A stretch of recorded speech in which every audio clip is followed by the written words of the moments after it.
Are you looking for car loan financing? Wait again, I'm Leilani Mendoza, your Mitsubishi consultant from Mitsubishi Picosebad Santos, Tondo, Manila. Mga ka-Mitsubishi, hindi porket 0 down at free 2 months, approve ka na. May mga dapat alamin sa car loan financing. Syempre, una na dyan, ang monthly income. Pasok ba to sa monthly amortization natin sa unit? May sobra pa ba para sa maintenance at insurance ng unit mo?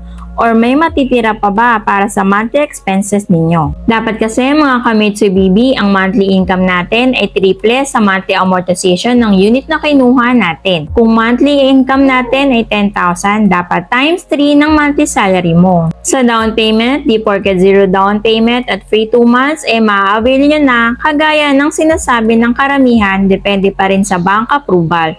So meaning, iba-iba ang bangko, iba-iba rin ang promo at conditional ng bawat approval. Lalo na pag maganda ang credit history. Kailangan din natin, mga ka-Mitsubishi, na stable ang kita ng monthly income at 2 valid IDs or any proof of income, lalo na sa mga na-encounter ko na client pag nag-i-inquire. Karamihan sa kanila, walang bank statement. Syempre, paano ka aprubahan ng bangko kung di ka nagtitiwala sa kanila to save your money? Guys, huwag din natin kalimutan ang mga out-of-town charge ng bangko.